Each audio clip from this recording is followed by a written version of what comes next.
Hello, everyone. Good afternoon. How are you all? I thought I will come up and talk to you about okay,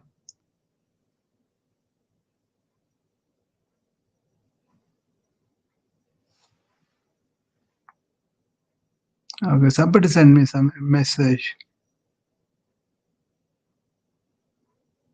Okay, so uh, it's a important topic in the sense we were always talking about uh,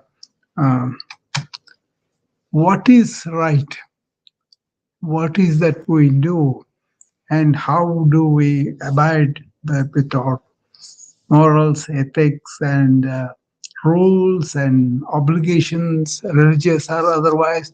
That happens quite often, right? With a lot of people. And there are a lot of confusion or a lot of cheating or thinking, oh, we can white lie and that will be okay and all that kind of thing, right? That happens all the time. I've been seeing that, okay? So how do you really compromise with that, so there was some saying that I grew up with in India that was dharmo rakshati dharmaha.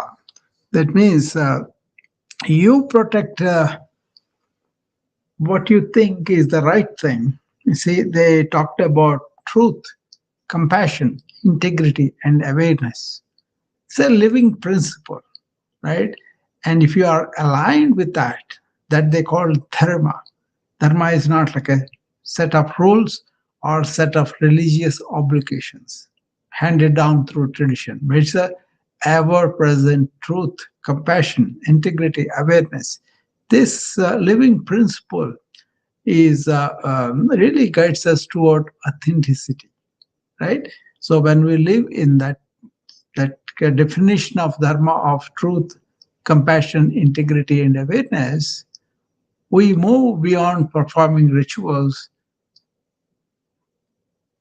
and instead embody the very essence of what those rituals once pointed towards, a life of conscious presence and ethical clarity. When you live a life like that, it will automatically protect you. That is what dharma,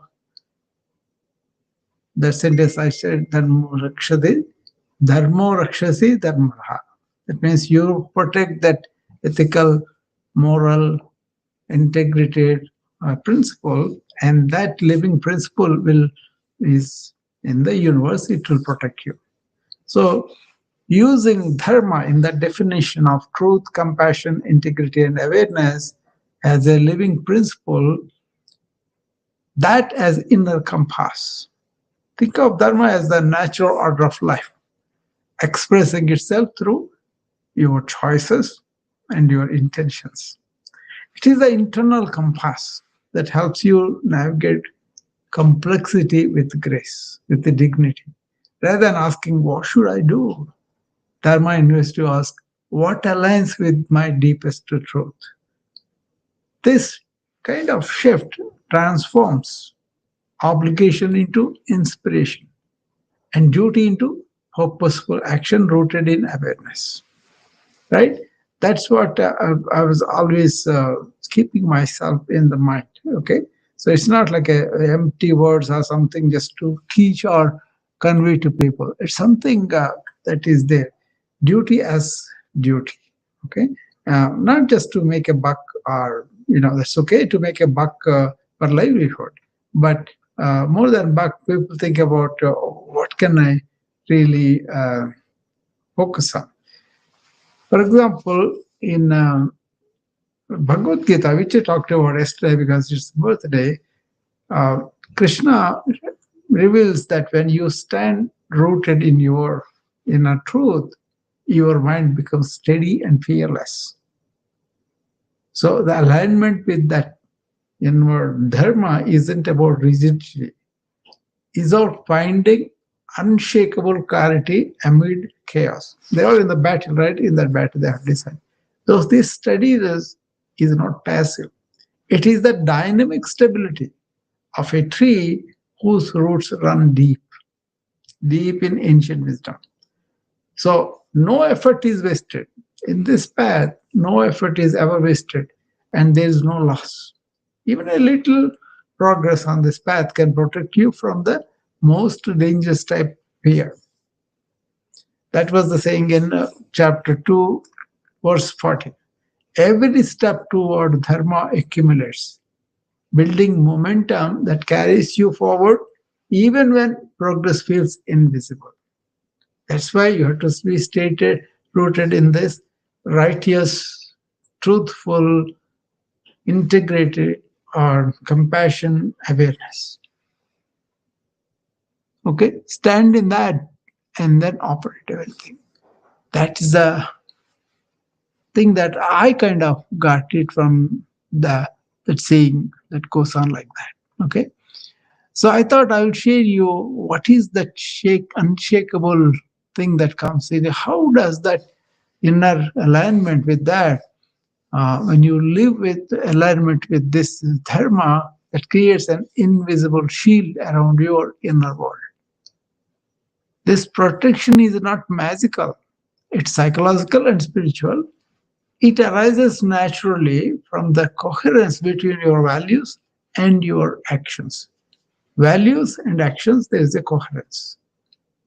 Clarifies the mind, strengthens resilience, and inner conflict, it reduces the inner conflict. And burnout, it prevents burnout. And it restores inner peace. These are the five things I gathered. When you look at the clarification of the mind, when your actions align with your truth, with your decision making becomes effortless, right? You are doing the right thing. The fog of confusion lifts because you are no longer negotiating with compelling values. You are clear as to what to do in your mind. What does that do? It strengthens your resilience. Emotional resilience grows from the bedrock of integrity.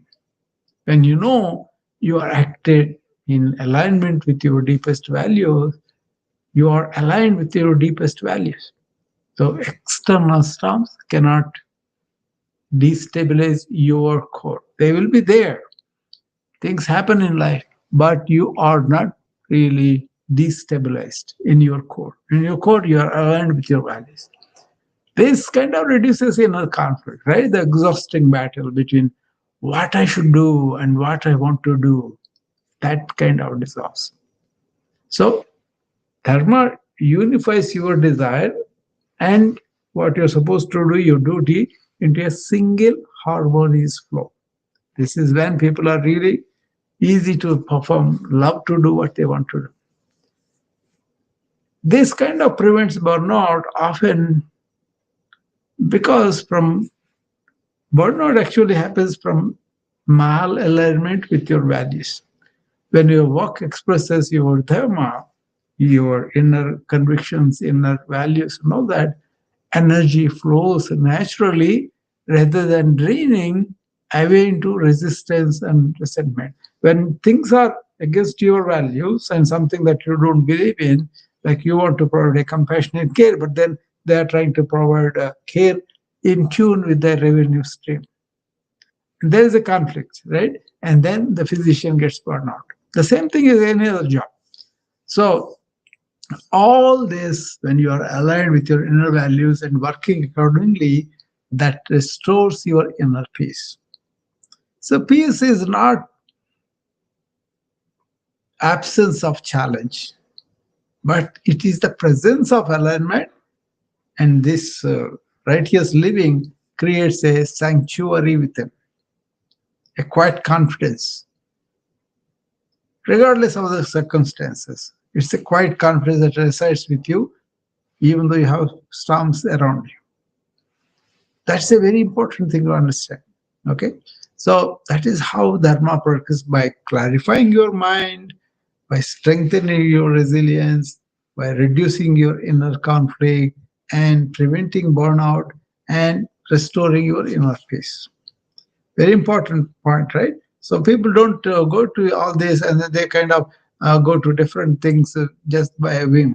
No stability of core values in between. Not that you have to be, obnoxious about it, but you know what is right, and then you will stick to it in spite of the temptations, in spite of the pressures from outside, right? Culture does produce a lot of it. So when this righteousness that is established within with our core values, it dissolves fear and kind of awakens courage also. See, when you live a righteous life like this, it doesn't eliminate external threats, but it removes the inner enemy of self-doubt and moral compassion, confusion. You are confused, but what is right? And then you have self-doubt whether I'm right or not. So when you act from the truth, from the integrity of your inner core, courage becomes your natural state. Not because you are unafraid. Everybody is afraid for something other, but because your fear is no longer controls you. You can be fearful, but in spite of that, you go and you move forward anyway because you have a guidance from something deeper than emotion. If you are passionate, if you're doing things with emotionally, that will fall down. But you are doing something deeper than the emotion, right?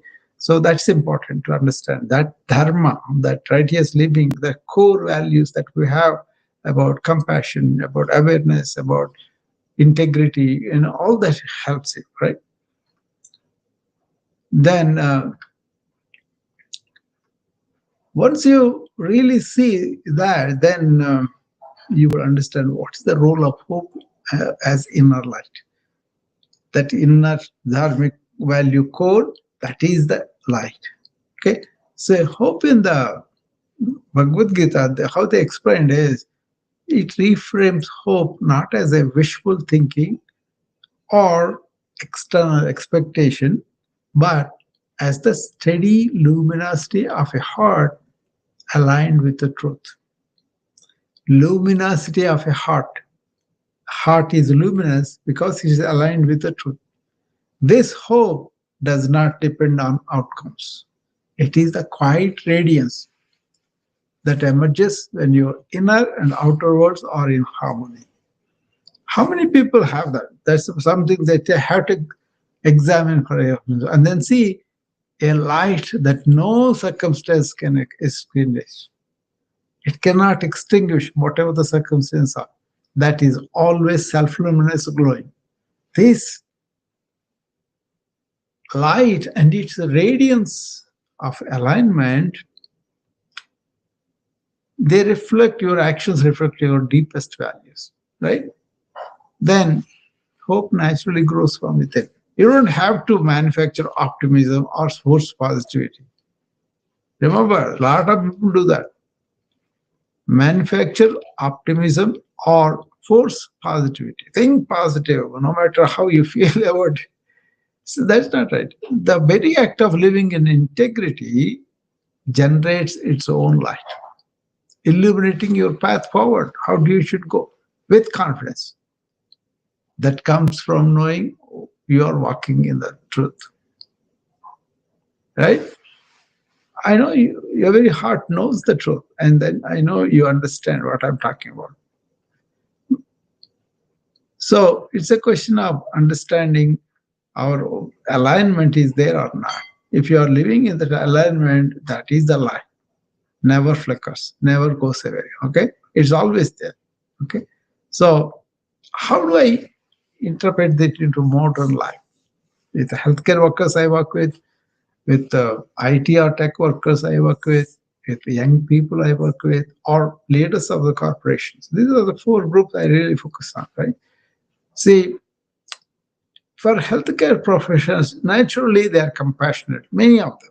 That's why they choose that thing. I never doubt that, Uh, we tell them protect your compassion and clarity in systems designed for efficiency over humanity. Systems are really designed for efficiency over humanity. You bring it back. You bring your clarity, your compassion. You most of the doctors and nurses are there to help people. That's what I really saw.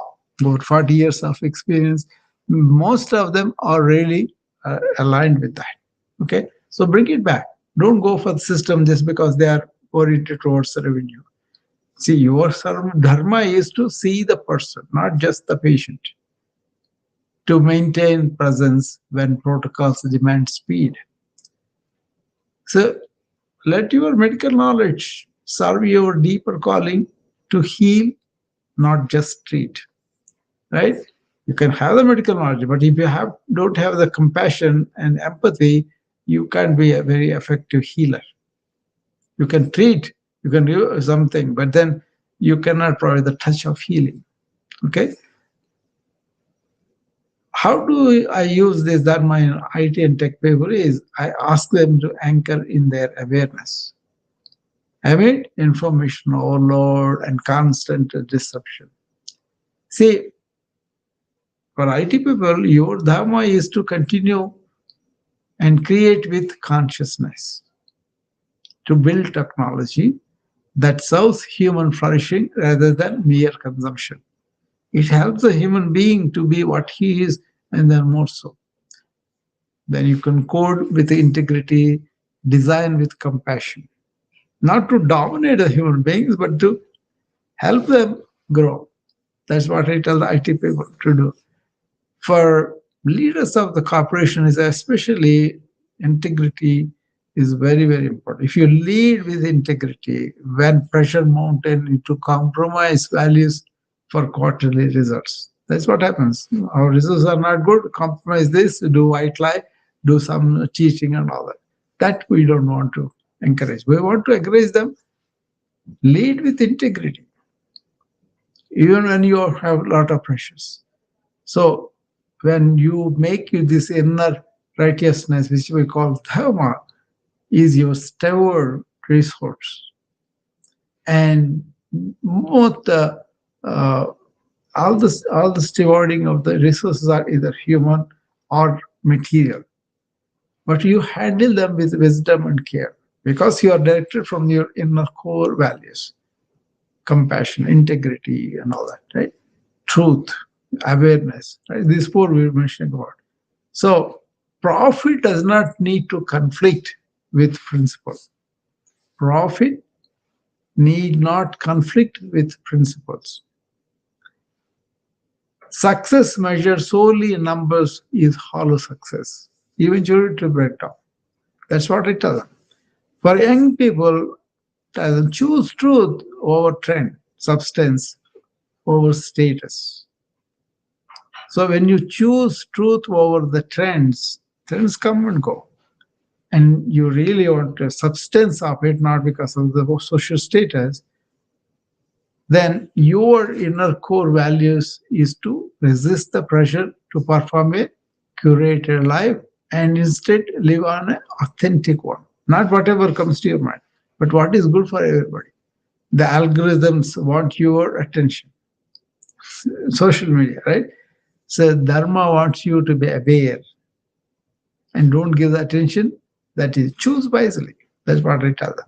So this is how this righteous inner value system is brought into several various segments that I interact and I kind of help them a little bit, on that. So the doctors who are burning out, the nurses who are burning out, the IT people who are stressed out, the corporate leaders are failing leadership and servant leadership. I teach them. For young people, I really make them be in their own inner truth.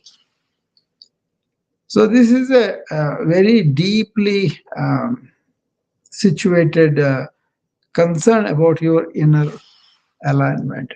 Are you inner aligned or not is up to you to find out. We are not here to judge you. We're only telling you what is the long-term value of being aligned with our truth. Okay?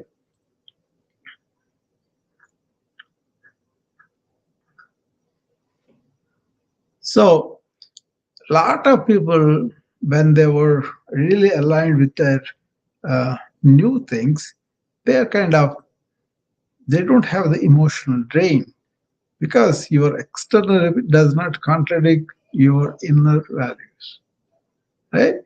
Every action actually becomes an energy. Otherwise, it becomes an energy leak if you are not aligned. If your inner alignments seals those leaks, that otherwise you are kind of conflicted, contradicted, resentful, and all that. Okay, so it allows your emotional health or emotional reserves to replenish naturally rather not to deplete it. That's what I always say. I don't deplete my energy. People ask me, how is that you so energy at the end of the day for a 70-year-old old man? I say, first of all, I don't feel that. And second of all, I don't allow myself to be depleting my energy. Whatever is inner, that's I don't speak for the elevation of ego of other people. Okay, first of all, I think that's not good for them also. Second of all, I'm not in the pleasing business, right? I don't want to please anybody just because I don't need anything from them anyway. But also, that's not good for them to rise a horse so hard they will fall down. So I would not do that. But if you are self-inquiry, if you are wanting to know the inner truth of all these matters, then you are exploring. Then you ask me some question. I may help you with what I know. That's all. But I'm not going to tell you, oh, you are wonderful, your talks are like this, you are that kind. None of that. Okay? You don't need elderly, mature people, don't need all that. Okay? So you will be preventing emotional drain when you're aligned with your true values. And I personally say, but I also egoic praise and all that. Why don't I do it? Because ego is not really you. And I don't encourage that. I want you to understand and transcend the ego and be landing in your truth, in your real self. Other people may pretend that we are authority, we are in charge of this place, so you have to do what you know. Because I don't care the material stuff as my result because I'm compromising value. I never did that, even when I was working in the hospital. I confronted administrators, I confronted insurance heads, I confronted doctors who are engaged in this revenue making business. They made patient care a business.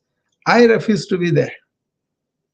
Have lost a lot of money that way, that's fine, but I never compromise that way. Money came, what is need for what I need is coming all the time. But I don't have to eat grass to make money. Other people are doing it doesn't mean that I have to follow. If you want to make money too, you want to do that kind of thing, then you are compromising on your inner values. That drains you. That's the emotion drain you don't want. Okay? And then anxiety also goes down. See, much of the anxiety stems from value misalignment and fear of being discovered as inauthentic. You are not authentic. People know about it. You are afraid about it. You are nervous about it.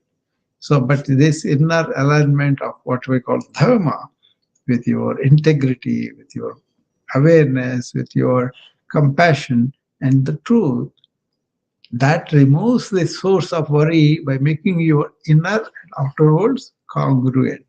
This is the congruence we talk about all the time. Are you congruent with your own inner values, with other people also?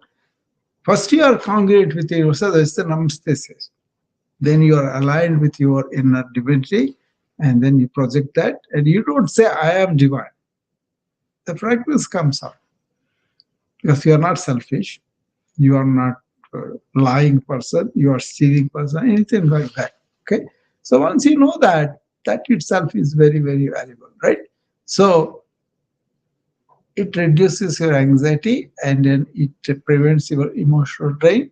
And many people go through this decision fatigue, especially entrepreneurial activists, right? So it teases that how, see, every decision requires energy, right? Unless your values are clear, right? It requires a lot of it. See, Dharma becomes a filter that simplifies your choices and preserving mental energy for what truly matters. So that's why having a purpose and aligning your mind in an organized way to the purpose and to the ways to realize that purpose really doesn't allow you to go all over and lose your energy. So there's no decision fatigue. You know exactly what you want to do, right? You don't think about it, you calculate and come out. That's the modern way, right? And they're thinking that that is a very clever way I can disguise that. You are not fooling anybody. You only lose your energy. Okay. So another element is not just a spiritual practice. It is preventive mental health care. When you live in this dharma, the inner alignment with the true values of integrity, truth, compassion, awareness, you are not constantly negotiating with yourself, second guessing your choices. Because you're mal aligned with that, you'll be having thinking about self doubt and say, oh, maybe I should have done that way, this way. And it actually, all this conflict exhausts that's why you will see those facades. You don't want to maintain them. You're going to get out of them. It's okay. The peace that results in both not having anxiety, not having emotional drain, and not having the decision fatigue. Actually, this is very profound and practical peace that people can have. They are robbing their own peace by going against their own values. Let's put it that way. Now, are you doing that? Okay. Are you doing that or are you not doing that is up to you to find out, right? Nobody need to judge anybody. We all have our own struggles, own way to go. But if you can be simply non-judgmental, compassionate, kind, be that. But don't compromise on the value. I would not come on this app and make, oh, you guys are doing that, this. I will tell you, don't talk so much. Go and find out about yourself inside. They don't like that. But I said, don't think I'm going to learn with everybody. And no, even if you're in the truth, unless you go and find out whether you are really aligned with it in word or not, only you can find out. So this integration of being, let your thoughts, words, and actions, they become a single flow, right? And that's the flow of integrity and presence. Let that be a manasa, vacha, karmana. Manasa, thoughts. Vacha, your words. Karmana is your actions. Let your thoughts, words, and actions become a single flow of integrity and presence. This isn't about perfection. It is about coherence. When your inner voice, your spoken words, and your lived actions all pointed in the same direction, you embody dharma, the internal alignment with the values. The internal fragmentation that exhausts most people, that dissolves into a unified purpose. This is what is happening to a lot of people. Why are they not living with a joy that life normally presents? Because this misalignment with inner values, right?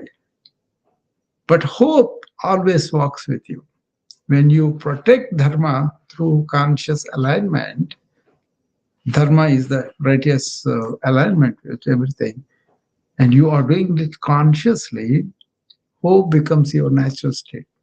Not a wish projected into the future, but a light that illuminates your presence. Okay?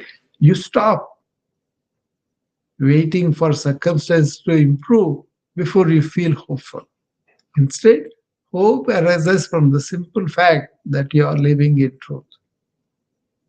This is the radiance Krishna speaks of in the Bhagavad Gita, not manufactured positivity or thinking positive, but the organic luminosity of a integrated life. That is the one you want to really pay attention to.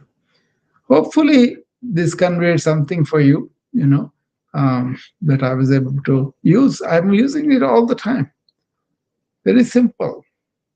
I don't want to gather to everybody's status or their social role or their so-called authority figures and all. Don't talk to me if you think you are some director or something of something, and then come to me and tell me about from your own, uh, you know, not really knowing what is the truth, what is compassion, what all of that. I look for the enlightened beings to show me what are the things I should be doing, not follow the mob, not follow the leaders that they think they are so much greater because they have a title for them. So, what I say, truth as the authority, not authority as the truth. When you really look at it, what I'm saying is truth that's coming from any status, anybody, that's the one I want to follow. But not somebody is a politician, as a leader or something. They say, our spiritual authority. Anybody will come and say, I know truth and I'm going to tell you do it. No, are you following the truth? If you are, then I'll follow you. Let the truth that is reflected in your life teach me what is what. So then the radiance comes out of that person, not manufactured positivity or articulate words, but the organic luminosity of an integrated life comes out as a fragrance from a flower like. So flowering is more important. All I'm telling you, everybody in this app all the time is that flowering has to be done by you, by going inward by yourself. But if you say we are all going to go together, going to where? What? You already are that illuminated being. You just have to recognize that. You cannot get it out of some physical mental growth or feeling good about it or being supported by empty words from other people. But you got to do that arduous journey inward by yourself. Okay. So that at least that is what I've been doing it. I don't rely on anybody to direct me except those luminous spiritual beings that could be coming through our talks here too. But basically, we say, okay, this is very good, and we're going uh, to look for that flame, which ancient wisdom called dharma. What we call is aligned with the truth, compassion, and awareness, and the presence, and all that. That gives you that flame is there as the righteousness, that is the dharma, and hope is its radiance. When you align with the truth, compassion, integrity, you don't change hope, you become it. It comes from that light. The light you have been seeing has been burning inside all along, waiting for the courage to live in dharma. Okay, so this is a very important talk for me to come and express this to you. And also, I'm not expecting anything from anybody except that I need to present it according to my own inner alignment. And then how that is working all the time. You don't have to aim for anything, you don't have to get things as such, right? You radiate that. Other people feel that. Okay, it's not a transaction, it is a transformation that happens when we go inward and find out who we are. So I'll stop there because I think I talked too much probably. But I'll let my friends come up if they want to come up and tell me what they think about this, how aligned they are to that, or they are thinking something but they won't say, oh, I want to have a lot of people coming in, so I will praise them. And, even though I'm thinking something inward, I will say something outward just to be diplomatic, they say. But you are really malaligned with your inner truth. Don't white lies. Don't say anything that's not true. What are you allowing the other person go into the falsehood and then inflate the ego only to have a crash later on? No. But if they are exploring, if they are going deep into these matters inwardly, and you want to be friend and companion, that's fine. Okay. So hopefully that message lands on you guys. Okay. So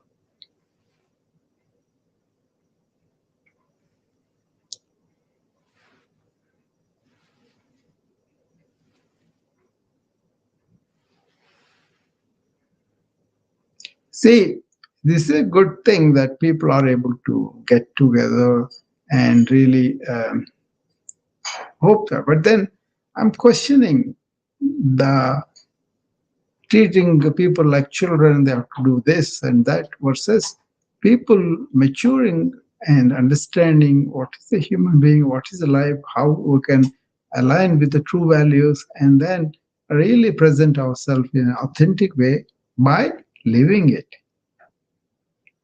Okay. If you have any experience with that, and you are continuing to do it, or you have some struggles or anything, you can always DM me, or you can talk to me here whenever I come on. Okay. But if you have, uh, you know, sorry, I got a call there. So this interventional attention, that's another thing I'm trying to present to you, because that's a big deal in the with the AI coming in, and we'll talk about that at length, because that is something that takes you away from your inner alignment, right? That happens quite often. So don't allow those circumstances. That's why I always start with the first thing is, what is the purpose in life? What is your purpose? And according to your purpose, you arrange your mind consciously with awareness and using thought as the tool, not being carried away by the thought or the stimulations that come from nowhere that are not aligned with your inner truth. Okay? And then you will be living in accordance to what is arising in your mind, manasa, and the words, vacha, and the karmana, that actions. All those are aligned with your inner value system. That is universal. That is called dharma. Dharmo rakshati dharmaha. If you protect this righteous intelligence, righteousness outwardly, and you will be protected by the force of that. That is the ancient wisdom, talked about it all the time.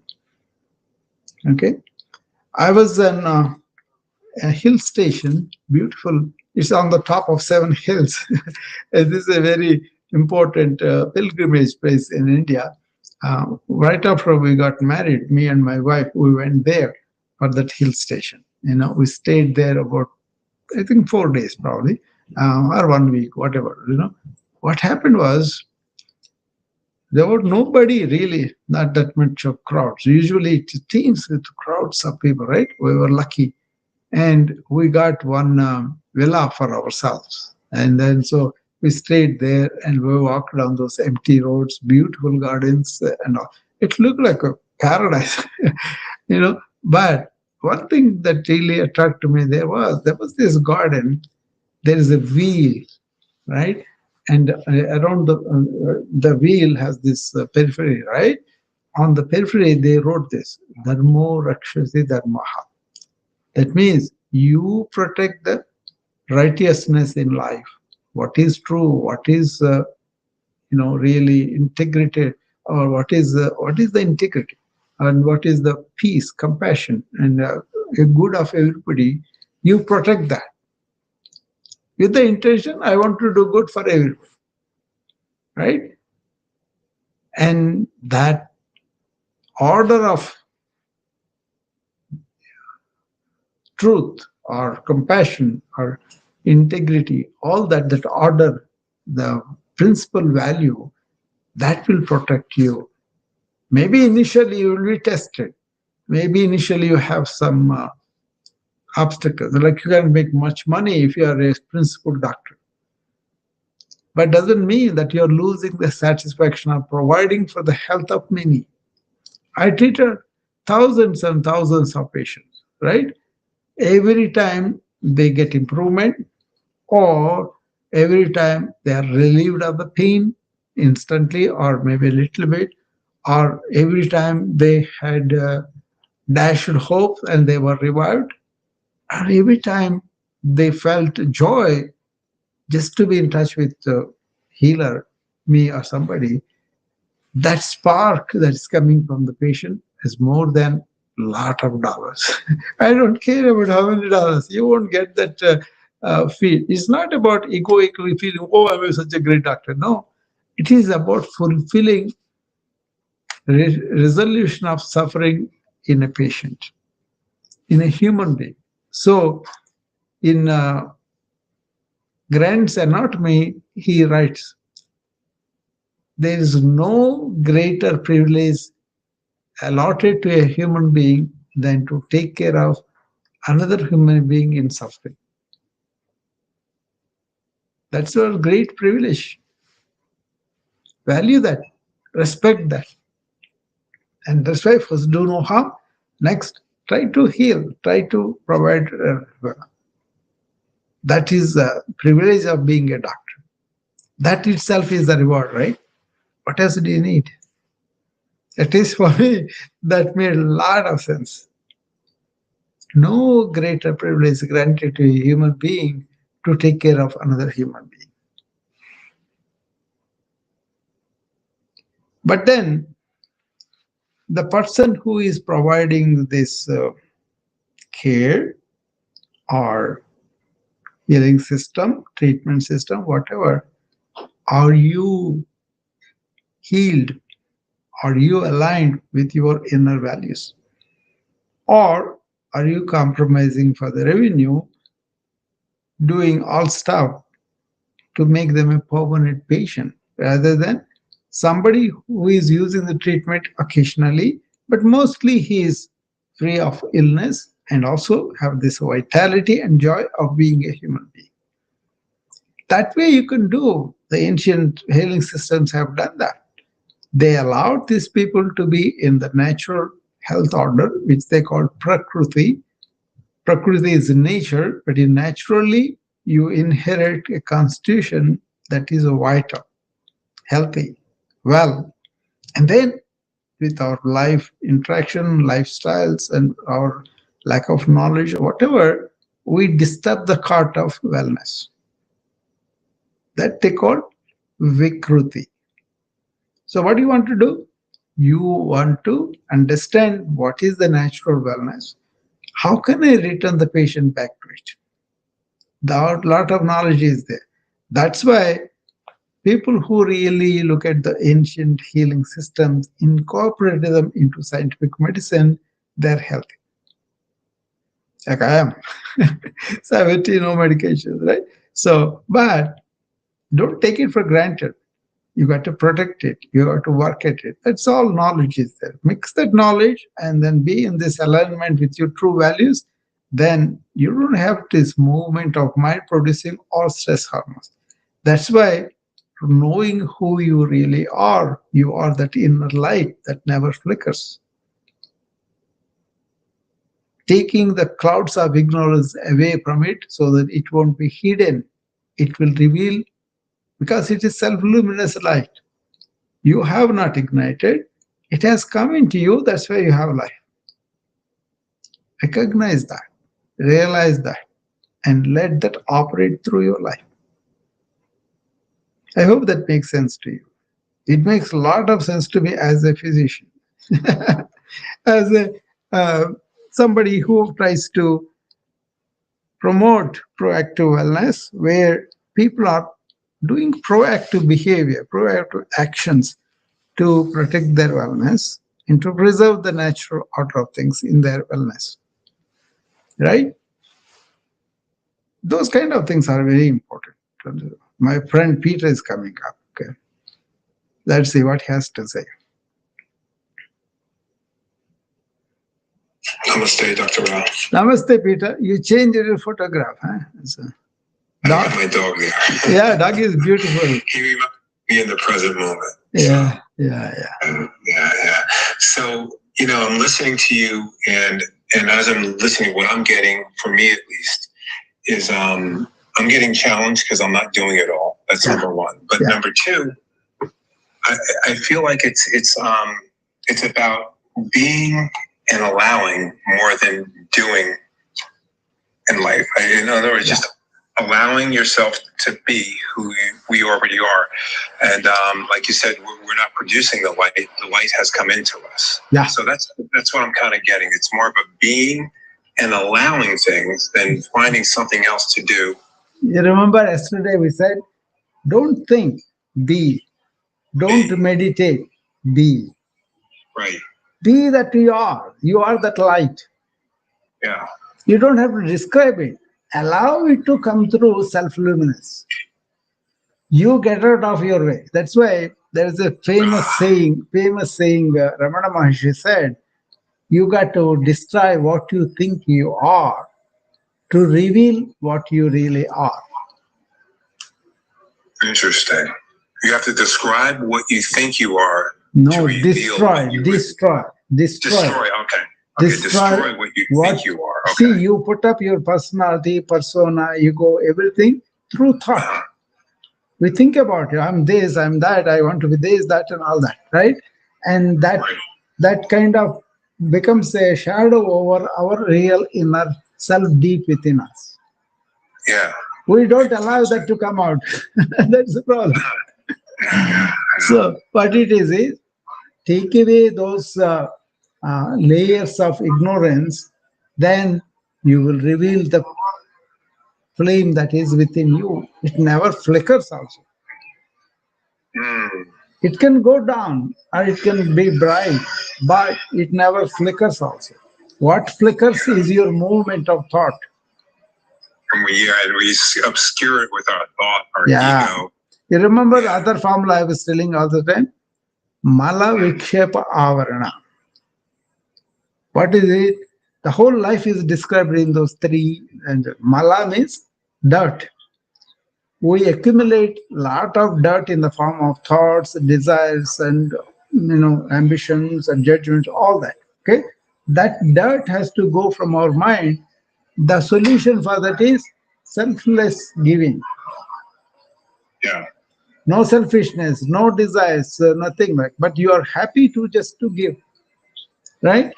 And you discover that giving is getting without really setting your path to get. Don't go with that approach, but then just give out of your heart. That's why they said, bring your mind and land it up in your heart, which is giving. That's beautiful. Mind is calculating. Dhimahi, is a big word that they use in Gayatri Mantra. Dhi means spiritual heart. Mahi means our calculating mind and thinking and all that, which we normally get it, but the simple things. But we make it such a big deal that we identify with the mind. The counting and calculating man. Yeah, and then, but that is a kind of built up dirt. Yeah. So we want to away from it. That's why we want to work as whatever we do unselfishly. Second word is Mala Vikshepa. Vikshepa means that mind goes all over. Yeah. That's why you got to make it focus on your real self. So your cleaned mind and focused mind, then you can inquire who you are. Yeah. Then that ignorance of you will go away and your self-luminous light shines through. You don't do anything. Yeah. Fascinating. Well, yeah, that's beautiful. Thank you. It's very simple, actually, if we look at it. We go in our own way. That's what it is, We don't. 100%. I know I do. I created an archetype for the AI generation. This compassionate intelligence human being will treat the artificial intelligence better.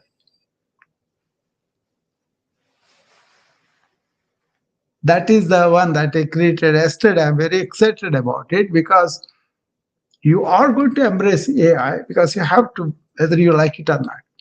But the sooner you embrace it, the better it is for you. And do you want to use that for materialistic, selfish purposes, or you want to help human beings? Let the mundane everything be done by the artificial intelligence, but I use this time and energy like I am doing it now to turn inward and find out who I am and establish my alignment with it. Then I will be getting what I need to get: food, shelter, and all that. But I would be threatened by the growth of the technology, which is supposed to be my tool.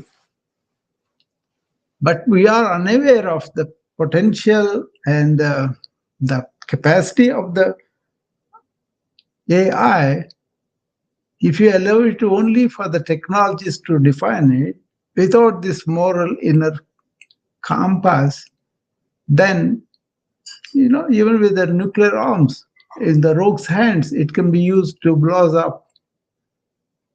But we are living tentatively on that kind of possibility. AI is going to be 10,000 times to this. That's why I wanted to share whatever I'm doing with the AI, not as an expert, but more like a fellow human being.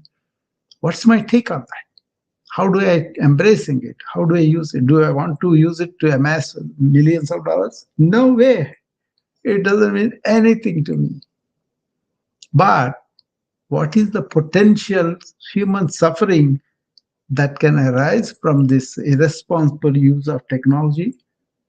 Maybe the creators are creating with good intentions, but then interpreters, the people who develop the technology and for their own nefarious purposes, they will be. Karim was talking about these materialistic people just want to make a technology happen to do its capacity, but they don't have good intentions in their mind, or they are so ignorant they don't know what the harm they're going to do, right?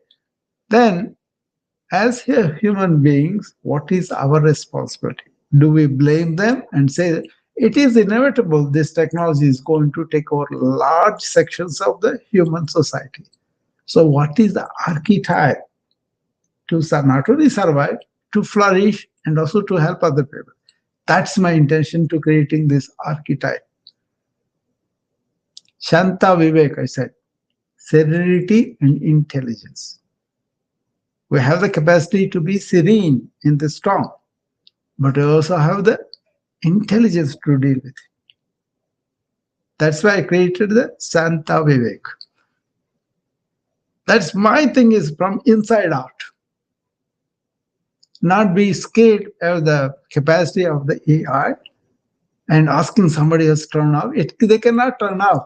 It has its own default thinking going on and think for itself. Like our mind can do that. So why do you think the creation that we did will not have the ability? It will have the ability very much more. The scaling ability of the AI is tremendous, and it is multiplied by the day, and we are sleeping through it. I have no interest of getting fame or money, anything from that, because I live the abundance within me, not a egoic feature, but more like this light that is there, that is itself is abundant. They have names given just to describe. But if you look at any human being, we all have that light. Otherwise, we don't have the life. So, stationed in that light, being abundant inside, not needing anything from outside, you can understand the outside world better. And also, you can see the suffering that can happen to people who are sleeping through this.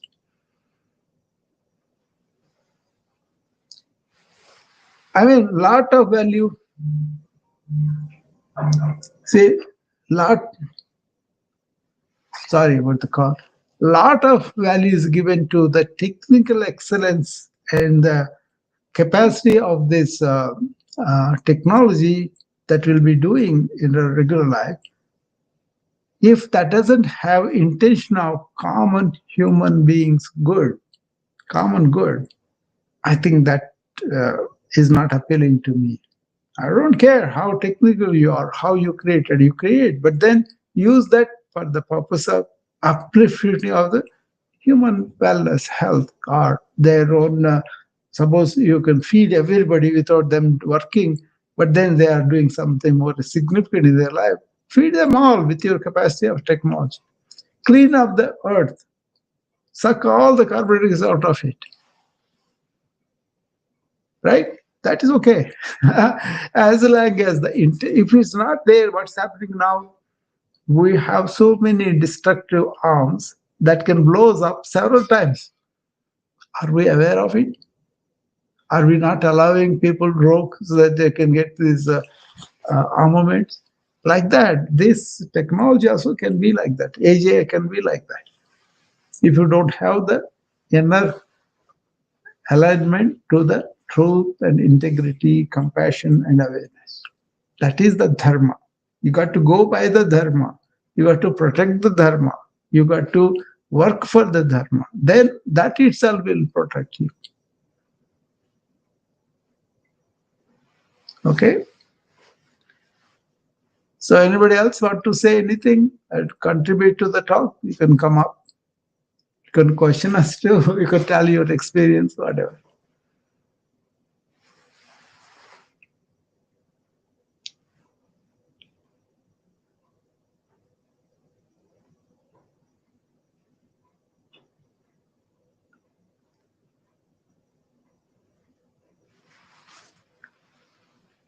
Top of the hour, we'll stop talking. I don't want to go on talking about this. I want to see the spark of kind of response in you.